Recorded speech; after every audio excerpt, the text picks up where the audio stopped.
Hello. I'm working on my truck. Look, I've got all the wheels off. I haven't got it on axle stands at the back, but I'm not working underneath it. I've just took the wheels off because I'm bleeding the brakes, and it's so much easier to get onto the bleed nipples with it up and with the wheels off. And I thought, while I'm here, I will adjust the brakes and things like that. When I was getting the Sedan ready to run at Pendine, I had a problem with the brakes, and I thought the master cylinder was no good. So because I was in a hurry and I only had a couple of days to get the car ready to go, I took the master cylinder off the truck. I managed to fix the problem, which was a cracked pipe, and I had such a problem bleeding it that I took the truck master cylinder back off the Sedan and put the original one back on, and then was able to bleed it successfully. I was able to bleed the brakes on the Sedan using a pressure bleeding system, and I have just used that system on the truck. So while it's in place, even though I have bled the brakes on the truck, I will show you the setup. So here is my front tyre, which I've let down to about 15 psi, because you don't want too much pressure. You can see there's a tyre valve thing there going up there, and just there in the door is a bottle with fluid in it. And that is a Gunson's Easy Bleed. There's the air going in on the black line, and here's the fluid coming out. That's got fluid in it, so that provides fluid into there. Now that is an adapter I made to get fluid into the master cylinder. This is the plug for the master cylinder, and what I did, I drilled and tapped a 1/8 NPT hole into it, and then screwed a 1/8 NPT adapter in, and then a brake pipe, piece of brake pipe with a flare and a brake pipe nut. So when I connect the air up, this will pressurise. Now just look through the gap at the bubbles in the pipe. Right, I'll just put that on there.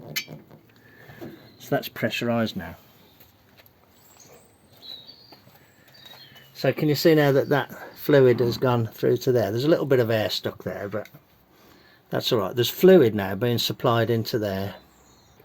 So what I was able to do then is to go to each brake in turn and open the bleed nipple and let the fluid out. And when I did this one, which was the first one, fluid came out, and then a bunch of air bubbles came out, which were the air bubbles that were kind of in the system from changing the master cylinder. So what I might do is just repeat the process here, just to show you that the pressure there pushes the fluid out here. Okay, the pipe just goes onto there. Hopefully you can see what's going on. I've got the spanner there. I normally use a ring spanner, but I can't find a 3/8 ring spanner at the moment. And what you'll see is the fluid coming out. Now there's no air in this now, but you see the fluid pushing out. See it pushing out there, going into the can. And when I did this the first time, after about 3 seconds, a load of air came through. So there you go. That's bled now. There's no air in the fluid. So I'll tighten up the bleed nipple. There you go. Just lift that to, oh, spilt a bit. Okay, so there you go. That's just tucked in there to keep it safe. So that's as easy as it is. So there's the setup. I've released the pressure. I've released the pressure there from the valve. So all I need to do now is to take this cap off and put the proper cap on, and The pedal's a little bit low because the brakes need adjusting, but there's pressure there now. There you go. Okay, I thought I'd just show you that because this setup, I mean, I've had this probably 30 years plus and it still works. You know, there's nothing changed that stops it from working. Just adapting it to different cylinders is the slightly difficult thing, but I've done the adaptation and it works. I will probably actually jack it up and put some stands under here so I can work under the back. I'll adjust the brakes and that pedal will come up even more. The brakes are pretty free, to be honest. It's about time they had a little bit of adjustment. But what I might do is make a bigger job of it and inspect and grease the wheel bearings as well. Just give the truck a little bit of a once over, seeing as it's nice and dry, and I've got it here and I've got it jacked up and all the wheels off. I hope you enjoyed that, and I can strongly recommend these pressure bleeding systems. There must be an equivalent elsewhere in the world.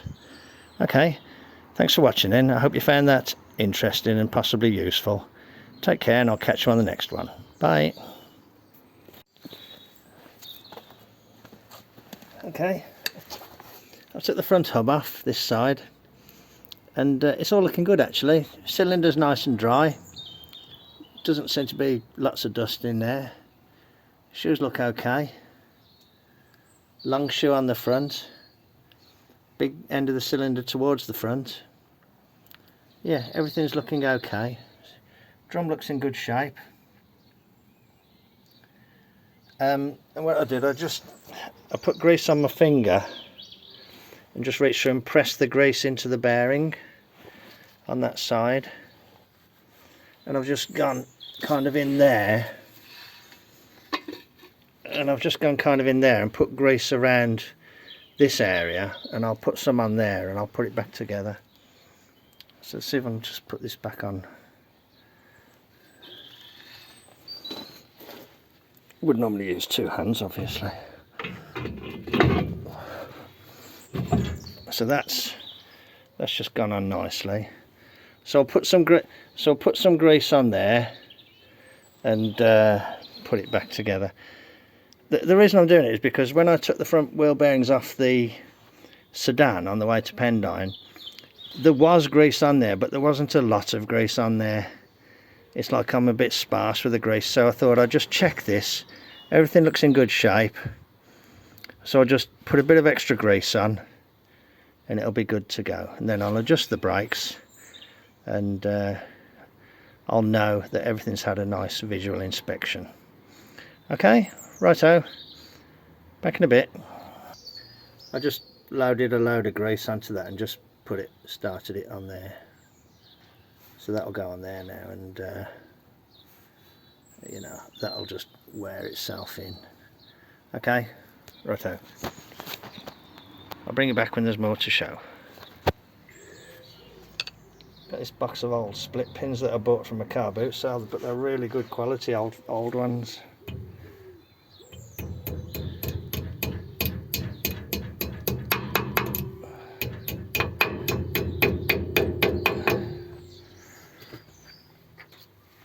I think this should take a push-on cap. This looks like a threaded cap that's been skimmed down. But it does just push in like that. Nice. Okay, good. Righto. Good. So I'll just adjust the brakes then on this side. Get rid of the spider's webs. That's good to go. Better than nothing. Hello. I just thought I'd show you these wheel nuts. What you can see on this one here is that it's turned back there. It's turned back at that point there. This one isn't, and you can see that it's been making contact on the points there. So my conclusion is that for this type of wheel, which is the one with kind of the flat area surrounding the bolt hole, the lug hole, that the nuts with the recessed area are the correct ones. So I think I might just look at the nuts that I've got, and any that aren't, I think I might just look at the nuts I've got, and any that aren't turned back like that, I'll put them on the lathe and just do a quick turning job just to recreate that shape on all of them. You can see this one's rubbing against the wheel. I don't know if I can detect where that was, but so yeah, so that's interesting, isn't it? There is a correct wheel nut for this type of wheel. Okay, another little bit of early Ford trivia from Mart. Cheers then, catch you on the next one. Bye. Hello. I'll put this 1/2 inch bolt in the chuck. Got this tool set up. I've just done one and it's come out okay, so I thought I'd show you how I do it. I just put the nut on first.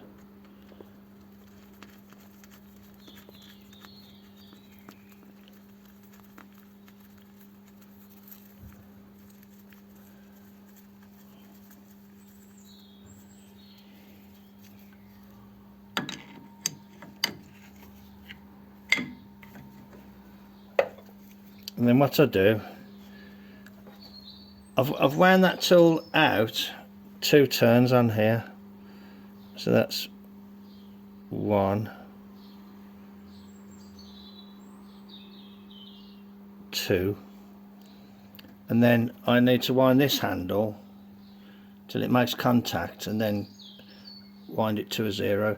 And the way I did it was to put one of the original nuts in and just set it up so that the tool just skimmed the surface. So I'll just set that up and I'll set the camera going and I'll just turn this one. So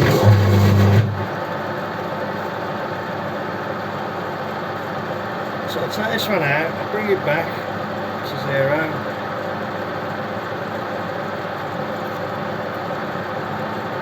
Then I'll start winding this handle here.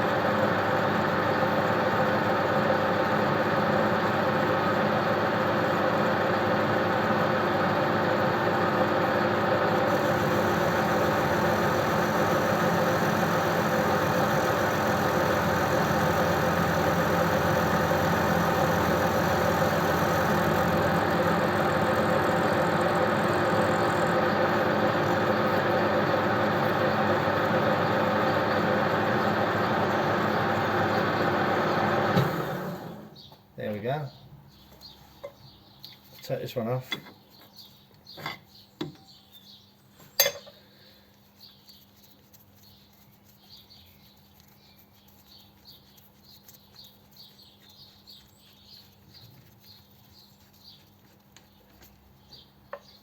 Put another one on. I've got a few that need doing, so I'll just do them all in one go, one setup.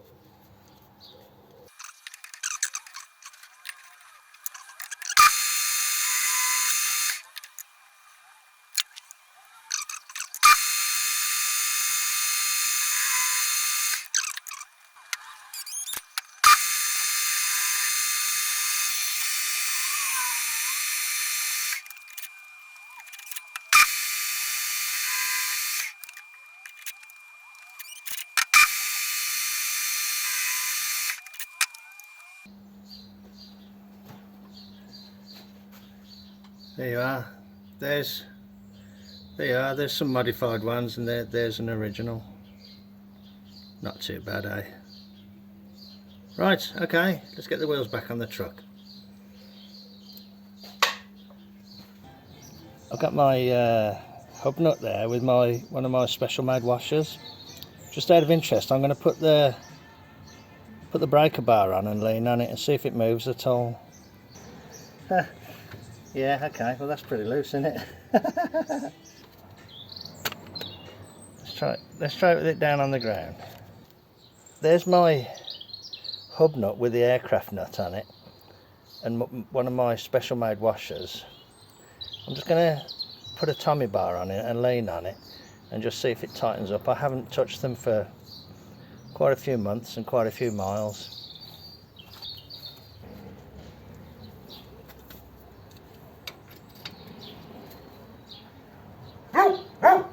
Yeah, Meggie? Okay, so it did go, so it's always worth checking. What I do, I just kind of put all my weight on it like that at about a 30-degree angle. So that's, no, I'm not standing up, I'm just leaning my body weight on it. So that's good because that's moved a bit. If that was on a cotter pin, you know, you can't make those fine adjustments.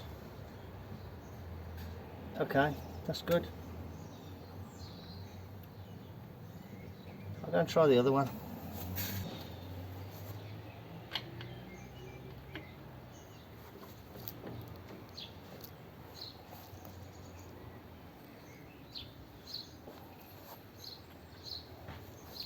That one went a little bit as well, so just shows it's always worth checking them. Okay, righto, just a little quickie. Cheers then, I'll catch you on the next one. Bye. Hello, right, so I'm continuing with the servicing job on the truck. Well, you know, just doing a round of little things, and let's think. I've inspected the wheel bearings, re-greased them. I've adjusted the brakes and inspected the brakes, and I've just come under here and greased the kingpins. Now, yeah, the top ones took a lot of pumping actually, but it did go in, and the track rod, the tie rod and the drag link end there, I had a job getting the grease to go in to the grease nipples, the old grease, so I've replaced the grease nipples. I bought like a, you know, assortment box, and I've been able to replace those, so that's good. So these are greased up, those are greased up. I didn't actually replace any of those joints, they're the original joints. The boots aren't very good, but you know, they don't seem to be worn out or have a lot of play in them. And again here, I had to replace the grease nipples, and I replaced that one and that one there. So they've all been greased now. Oh, and I went right underneath the middle, down there, and put some grease into the centre bearing in the torque tube. This vehicle has one of those, so I've greased that. So that's it. So that's it. I'll put the front wheels back on. I need to blow one of them up because I let it down to do the brakes. So the brake master cylinder's been replaced. They've been bled, adjusted, rear hub nuts torqued, all the wheel nuts modified, you know, so they take the proper shape, and all the front end greased as well. So good little round of work there, nice and simple, nice and easy going. Just do it bit by bit, and you know, the truck, I've got good confidence when I'm driving the truck now that I've had that little round of work. Okay, righto, I'll get it back down on the ground, and I'll just take a final shot when it's back up and running again. Cheers then, bye. So there's the truck back on the ground. I'll just run out to just take a little shot before it starts raining. Well, it has started raining, but it isn't raining heavily yet. So thanks very much for joining me while I just give the truck a bit of a once over. I've had a real good look underneath, the chassis, the suspension, all the brake pipes, everything's been inspected. The brake pedal's nice and firm, all the wheel bearings are good, brake linings are good, and hub nuts tightened. Just gone through everything that I could think of, nice and simple. Thanks very much for joining me in the garage then. Thank you for watching, thank you for subscribing, thank you for hitting like. You take care, and I'll catch you on the next one. Bye.